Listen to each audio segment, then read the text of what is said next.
안녕하세요. 상식이 돈이 되는 지식스쿨입니다. 저번 영상에서 이재용 삼성 부회장이 일본에 출장 간 이유에 대해서 더 깊이 알고 싶어 하시는 분들이 많으셔서 가져왔습니다. 이재용 부회장이 일본에 간 목적과 누구를 만났는지 알아보도록 하겠습니다. 영상 시작 전 구독과 좋아요 눌러주시면 더 좋은 정보로 보답드리겠습니다. 이재용 삼성 부회장이 일본에서 거래기업과의 미팅을 이어가고 있는 것으로 알려져 있습니다.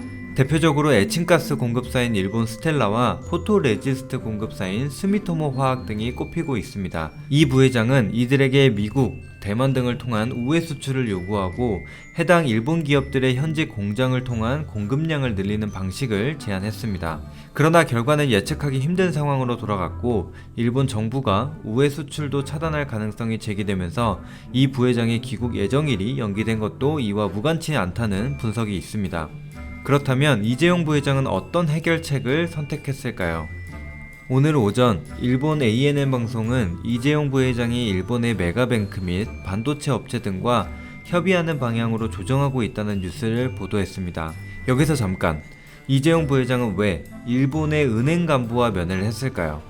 일본 기업들의 돈줄을 쥐고 있을 뿐만 아니라 삼성전자의 일본 고객사인 기업들의 주요 주주이기도 한 일본은행을 통해 이번 문제를 풀어보려고 한다는 시각과 일본계의 자금을 안정적으로 관리하기 위해서라는 해석이 나오고 있으나 현재까지 정확한 이유는 밝혀지지 않은 상황이고 또한 세 가지의 또 다른 이유가 수중에 떠오르고 있습니다.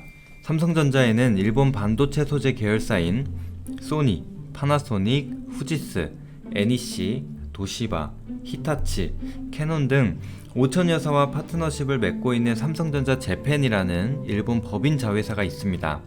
첫 번째 가설로는 삼성전자는 일본 정부가 우회 수출 또한 차단할 수 있다는 말에 삼성전자 재팬을 앞세워 일본 메가뱅크 간부와의 면회에서 SBLC, 즉 스탠바이 레터 오브 크레딧이라고 불리는 보증 신용장을 받아 일본 정부에 제시하여 수입 허가를 받으려 한다는 이야기가 있고, 두 번째 가설로는 거래기업을 만나 일본 이외 공장의 물량을 더 보내서 한국으로 필요한 자재를 보내달라고 요청하고 이렇게 우회 수입을 하려 한다는 것이 있습니다. 그리고 마지막 세 번째 가설로는 일본 기업과 은행은 약속을 굉장히 중요시하는 문화이기 때문에 우회 수입으로 소재를 조달하기엔 한계가 있다고 보고 납품 지연에 대한 양해를 미리 구하러 간 것이 아니겠냐는 이야기도 있습니다.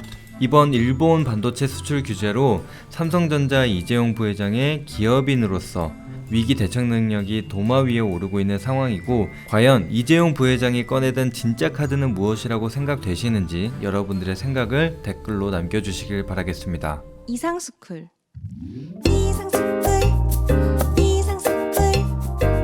주식을 모르면 이상스쿨